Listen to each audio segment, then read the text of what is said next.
Hi guys, welcome back to my YouTube channel. It's your girl Ndungu on Inspire and Give Hope Show. For those who have already subscribed to my YouTube channel, thank you so much. For those who are yet to, kindly hit that subscribe button, like, share and leave a comment. And guys, remember to press the notification bell so that whenever I upload a new video, you'll be among my first crew to watch my videos. So guys, today I'm going to do a video on my medical journey. And if you are new here and you have not watched my previous videos, kindly go back, get to watch my previous video so that when you come and watch this one, you'll be able to understand where I'm coming from, and you can also be able to relate from what I did in my previous videos. So guys, I want to talk about my medical journey, and it's really wide, so you will allow me to do it in 2 segments. So today I'll do 1 segment and then I'll do the other one next time. So guys, I want to talk about after now my back problem came, how it got to a point that I even had to undergo my first surgery. So guys, and as I had told you earlier, in 2018, when now my back became worse, whereby my right leg somehow paralyzed. I could not feel it. It was really numb. Nerves is because melalia hiyo side sana, so I had started already paralyzing on my left leg. So come 2019, it got really worse, and in January I went back to my doctor, who is Dr. Muteti, and I told him that now the way I'm feeling, and I told him that things are not okay. So he requested I do another MRI, guys, and this is about, I think ilikuwa MRI ya 6 ama ya, I think the 5th or the 6th MRI. So my doctor requested that I do an MRI to see what the problem is, and immediately we did the MRI. Ndio tukapata now the condition is deteriorating, and he told me now we have no other option than surgery. So guys, tukakuwa waoga sana, and now we decided not to seek another opinion. And guys, what I can say is this: don't get tired of seeking opinion. Kuna ile tu unaangalia tu daktari anakuambia, always seek second opinion. Don't feel bad, it's good to compare the notes. And now we decided to go to another hospital, whereby we are referred by one of my friends. It's called Top Hill Hospital. That's how we landed there. Na tukapata a very good doctor, who is Dr. F. Koech. If you'll ever watch this video, Daktari, thank you so much for the far that you have brought me through the grace of God. So tukaenda tukaona Dr. Koech, and guys, that doctor is very patient with someone. Tuliingia kwa ofisi yake, we showed him our papers, I gave him a bit of my history, medical history, na akapitia makaratasi, and having to see the recent MRI, he just looked at us and told us that here where we have reached, we have no other option than surgery. This time we didn't get scared because we had already had that name, surgery many times. So akatu explain here, he told us what he's going to do to my back, the kind of surgery that will be performed, and to top it all, he offered to take us to the ward where he had already performed surgery on 3 people, the youngest being 16 years old girl, a Form 2 student. Tukaenda hospital kwa wards na yeye, akatuonyesha wenye wamefanywa surgery, and he waited patiently for me to ask them questions. I had a moment of conversing with the patients there when wamefanywa surgery ya mgongo, and they gave me hope. So we went back to his office and we told him, no doctor, no, that was on 7th. Tukamwambia sasa daktari, wacha sisi tuende nyumbani, we think over it. And I remember what he told us, and that is what kept ringing in our minds that night, that don't sleep on it too much, because it might reach a point whereby we will not be able to reverse your condition. So tukaenda nyumbani, and that day guys, I think hiyo siku sasa ndio mgongo iliamka kabisa. That night I don't know whether I was anxious, it was the anxiety, but that night I never slept a wink. I remember that night singelala, singeketi, singetembea, like my body now ilikuwa imefika mwisho, like I could not have lived with that condition any longer.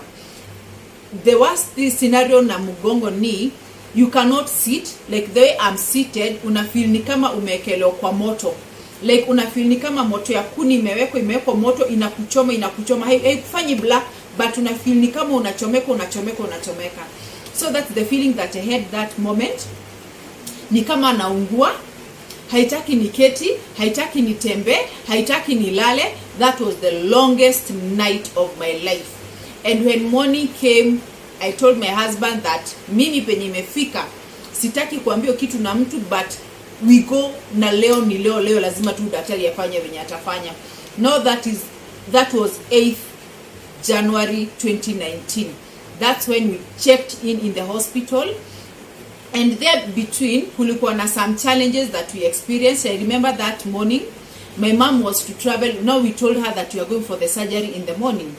And then like everyone was like, kwani umeamua hivyo that fast? So tulikuwa tumedecide na my husband that we won't involve so many people. Like hatutaambia watu sana because we didn't want any form of negativity. Ama ile watu wanatustop like ile unajua kuna wale tu watu wanakudiscourage ati hapana, mgongo ni risky, it is very dangerous, rethink, seek another opinion, vitu kama hizo. I think we are already tired with all those things. And another thing guys, remember at the end of it all, wewe mgonjwa ndio unajua how you are feeling. Unaweza kuwa unaambia mtu asiende hiyo surgery, unaweza kuwa unaambia mtu vumilia ama seek another opinion, but if only you can put yourself in the shoe of that person, that's the only time you can understand what that person is going through. So that morning we decided that hatuongei, we are just going to the hospital. I just talked to my pastor that morning. He came to our house, akakuja akatuombea, and now we set the journey to the hospital. I remember that morning, that's what I was telling you, my mom was to travel, and immediately my mom asha pack, anatoka, my dad akabadilika. He became very, very sick. And my mom had made arrangements how he's going to be taken care of by one of my uncles. So that morning, mama kisha jipanga kukuja, my dad akaanza ni kama kuconvulse or something. And he became very, very, very sick. My mom had to stop the journey fast and they had to rush him to the hospital. Sisi na sisi tukaingia Top Hill Hospital, tukaenda the due process of admission. And I remember that moment wakati niliingia, the doctor told me, tulifika tu hivyo, and the doctor told me that don't eat from this moment. I think tulicheck in around 2. Akaniambia from this moment Jane, uwezi lala venye uko, unaingia theater usiku. And I was like, wah, daktari mimi siwezi kaa for 6 hours bila kukula. Allow me to eat something small because I'm so hungry. The doctor advised that I take something little, yani very light. He advised like I can do rice. So I did rice kidogo. I took some water and now my starving started. Nikaambia usiku lazima uende theater, huwezi lala hivyo. And the good thing about that hospital is this guys. That doctor there are those hospitals, and especially public hospitals or any other hospitals, you go and then unaambiwa tumekubook theater yako in the next 1 month, 2 months, 3 months and things like that. In this hospital ukifika tu hivi, the moment the doctor sees your imagings and everything, he decides what he's going to do to you. Yani anaamua the time of the surgery. Hata kwambia I'll perform the surgery on you on Friday. Hiyo siku yenye umefika or the next day. Yani that doctor atakai kuweka watu sana. He's that efficient na reliable. Again guys, the staffs there, they are just wow. They are just wow. The reception I got that day of admission could tell that my stay will be comfortable in that facility. And that hospital, by the way guys, it's a brain and spine hospital. Although they perform other surgeries, although they see other patients, but it's pure it's a brain and spine hospital whereby it's led by a neurosurgeon, Dr. F. Koech. So nikaenda nikaadmitiwa, nikakula kidogo na masaa yangu ya kustavi kafika. I remember that night I was number 4 kuingia kwa surgery. So when my mom heard that I'm going to the surgery that night, remember amepeleka my dad hospitali and they have been admitted. My dad was kind of critical. So wakakuwa admitted. Now the moment my mom heard that mimi naingia theater usiku, my mom changed the story. Nikamuuliza na dada kwaje? Hata dadi amerudi poa, hata tumerudi home. That's how now they concealed the story, ndio nisikuja kujua, so that when I'm going to the theater niende kama nimefocus without worries. So that night we got admitted in the hospital the same day with my dad. Mimi sikujua, my dad didn't know, but everyone else knew that tumeingia hospital. We have checked in the same day, different facilities, na sisi wote tumelazwa. Ikafika saa 4:30 ya usiku, and it was my turn now to go to the theater. And I remember all this time we are with my husband in the ward. Silali, ninakalia kitanda, ninatembea, ninaamka, ninasimama. I was that restless, and people could look at me and ask me, msichana, shida yako ni nini? What is wrong with you? Mimi naambia mgongo inaniuma, sitaki kukaa, sitaki kutembea, sitaki kusimama. Yani ilikuwa imekataa kila kitu. Now for the back patients, they could relate to what I was saying that moment. Ikafika time yangu ya kwenda theater, na kitanda ikaletwa niekelewe nipelekwe. I remember telling the guys who had come to pick me, nikaambia hapana, mimi sikali kitanda, twendeni tu hivyo, mimi nitatembea, mnionyeshe tu njia ni wapi, mimi mwenyewe nitatembea, because even sleeping was a problem. So tukaenda, nikaingishwa theater, mimi na my husband akatufuata nyuma, tukaenda kwa theater, tukafika kwa mlango, we prayed, and then it was that moment whereby mlango inafungwa, anabaki the other side na mimi ninaingia. It was so traumatizing, very very traumatizing. And I remember that moment nikaambiwa, now Jane, it's your turn, wacha tupange apparatus, but meanwhile you can lie down on this bed. I remember telling the doctor that nyinyi malizeni kupanga vitu zenu, mimi nitasimama. The moment mmemaliza tu hivi, that's the time that I'll come and lie on that bed. And then the doctor could relate what I was saying, because it was so much painful. Having a degenerative disc degenerative disease, it's so painful. It's very very very painful. So that moment daktari akaniambia, it is okay, but wewe lala, I know what I'll do to you. Nikamwambia daktari, mimi sasa kulala. He told me, no Jane, trust me, kuja ulale. Nikapanda kwa kitanda, and immediately nikaeko the line na nikaeko dawa. Little did I know that ni morphine. Nilifeel niko cloud 9, and my pain ikaisha, na nika relax. Sasa nikaacha hata nikaanza kuangalia whatever they were doing kupanga hizo vitu zao. And the doctor told me, you see, I told you, nitakutuliza. So wakamaliza, and it was my time now to knock off. Na nikaambia don't take good night. Ambia good night. That is how now my surgery started. That took 2 hours and a half. So 2 hours and a half later, I think no, it was 2 hours and a half later, that's when the surgery was taking place. Nikakaa kwa theater like 30 more minutes, nika regain conscious, and then now I woke up. No, wakati niwaliona nime regain conscious, mi penye nilikuja kujijulia, I was in the ICU. It was around 3 at night. I think it was around some few minutes to 3. We approximately, ilikuwa some few minutes to 3, because I remember I woke up in the ICU, and my husband was standing in the on my bed. Nikamuuliza, where am I? Akaniambia, umemaliza surgery. Nikamwambia, mimi nasikia uchungu, niitie tu daktari. And the doctor had followed me to the ICU to see how I'm faring. And I remember telling him, daktari, mimi nasikia uchungu na nasikia usingizi, so I don't know how you are going to help me. Akaniambia, Jane, wacha nikupe dawa. So he gave me a pink medicine. I remember it was pink, and I was trying to read the name. Ni understand. The doctor told me, don't. How to utaona kitu and you won't remember anything. That I was given the medicine, na nikalala till morning. Now my journey to rehabilitation starts officially.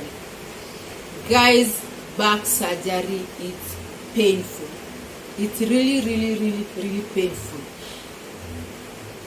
The rehabilitation itself, it's worse, because immediately after umetoka surgery, the following day in the morning, you are supposed to stand on your bed, ushuke kwa kitanda, usimame, and you make a few steps. That is the worst part. Like mimi, I could not imagine myself nikisimama nikiweza kutembea. So that time nikasimama, I made some 2 steps, and then I was like, no, I can't do this anymore.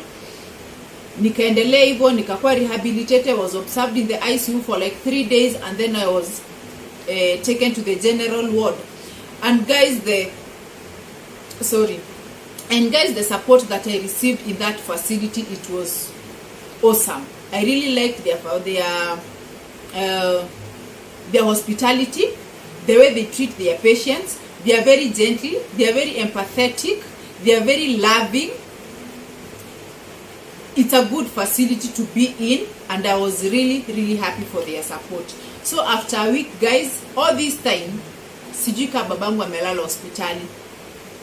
1 week later I was discharged on Monday. That is 1 week later. Nikakuwa discharged on Monday, and that time it's after being taught how to walk again like a small child. Unafundishwa how to make steps pole pole. I was started on walking alone kidogo, and then nikatumia walking frame, and then now they rehabilitated me on crutches, because that now was the last part. Ndio wakini discharge, nitadiskuwa discharge na crutches.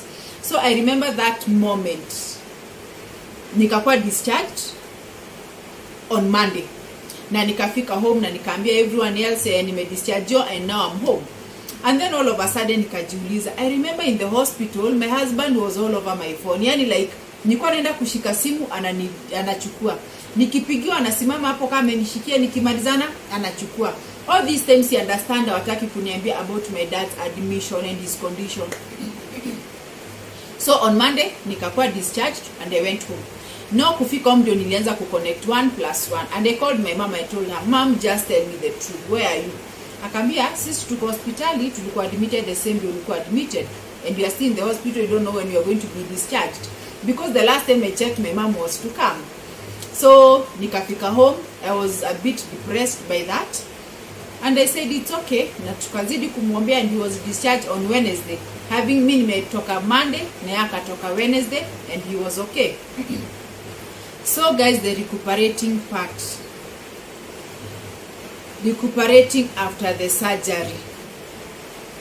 I remember I was needed to go to the hospital like every day for physiotherapy, and at this moment, that's when now you start now feeling it. The wound has now started healing slowly by slowly, and you also needed to go for physiotherapy. There are so many medications that you're supposed to take. So I remember we had to get one physiotherapy from the facility. He used to come home. Actually, he came home for 4 months, for the first 4 months, because I was put on bed rest for 3 months. So for the first 4 months, alikuja like every day. Anakuja ananifanya massage. He walks with me, and nilianza kutembea like 50 meters, nikaenda 100 meters, nikaenda 200 meters, nikaenda 300 meters, until now we started now going for a longer distance. All this time, guys, as I had told you earlier, that my right leg ilikuwa imeparalyzed kutoka kwa ankle kuteremka. I remember ilikuwa inaamka 1 toe at a time, na ilianza na the smallest toe. My leg used to be very cold, ni kama ice cubes, and even if ungenikata singeisikia. So it started pole pole, my small toe nikaanza kusikia sensation. Unasikia kabisa ni kama unaenda kuungua. I think it was spasms, ni kama unaungua, and then sasa naanza kufanya hivi, nasikia there's some changes. So zilianza kuamka 1 by 1 until my 5 toes za right leg zote zikaamka, and that one took me 4 months. So that can tell you that the condition, if it was not addressed early, like singefanya surgery like immediately, it could have been a different case. So within 4 months, my leg was back, my sensation was back, the pain was minimal kabisa, ilikuwa imepungua. The compressed nerve, after decompression, it became so easy for me. I could sit, I could walk, I could sleep with a lot of ease. So guys, there's another thing, another monster called sciatic nerve. For anyone who have ever had a back problem, they know about the sciatic nerve. I remember that nerve used to pain me so much, and especially ikifika usiku saa 7 saa 8, 1 to 2, ndipo sciatic nerve yangu ilikuwa inaamka, and that sciatic nerve took me almost 3 months to get better. It was really painful. It's a pain that you wouldn't wish even on your worst enemy. For those guys who have a back problem, I can only imagine what you guys are going through. It is always good to seek medical help. There are do's and don'ts that the doctor normally gives you immediately you are diagnosed with a back problem. And back problem, I won't tell you guys, it varies. shida za mgongo si the same. My condition is not same with someone else. Unapata yako na yangu ni tofauti.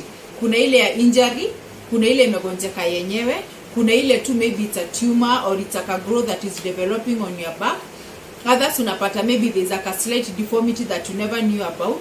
So you may find that when you say that ninaumwa na mgongo, or someone says akona shida ya mgongo, let's not imagine that it's your problem is that hata mimi mgongo yangu inaniuma tu kama yako.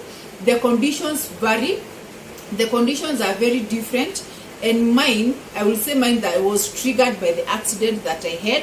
If you have not watched my videos about my road accident, kindly go back and watch the 2 videos about my road accident, how it happened, so that now you'll be able to understand where my back problem started as a result of trauma. So guys, that's how my back problem started. Nikasukumana nayo. I remember that time I was working and being put on bed rest for 3 months.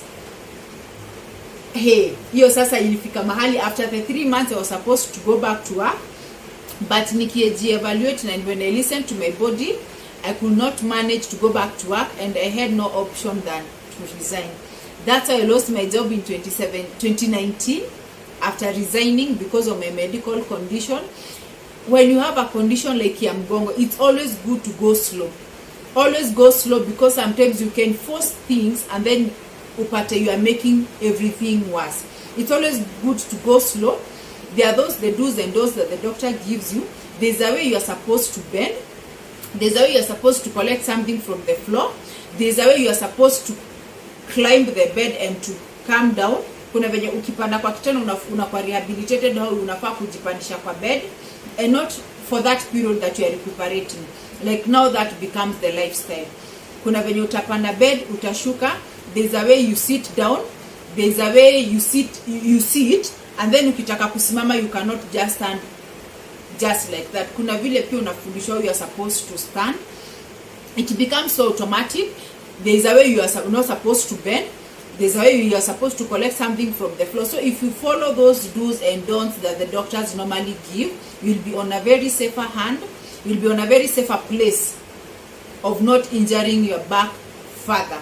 So guys, if you have someone who is having a problem with their back, if you have someone who is struggling with a medical condition, kindly guys, give them all the support that they need. Support system when you're going through a challenge is key.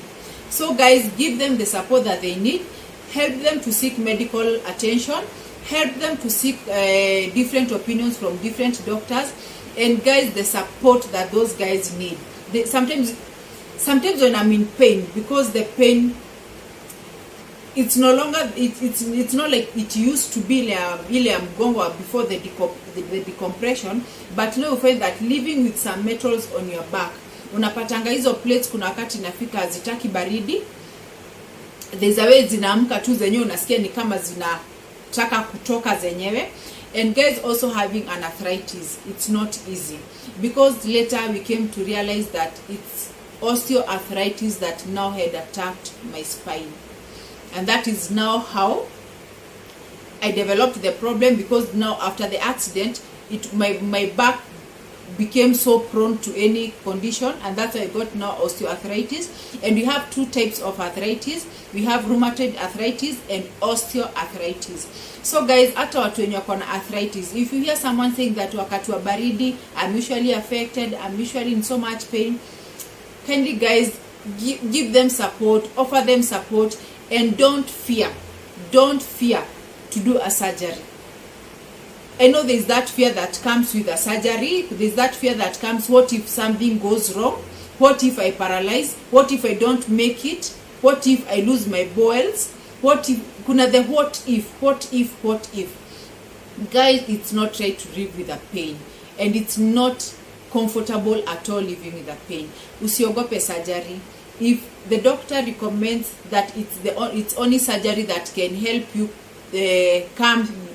overcome your issue, don't fear, but now seek the best doctor to perform the surgery on you. So guys, if you have a back problem, if you have any medical problem, don't fear.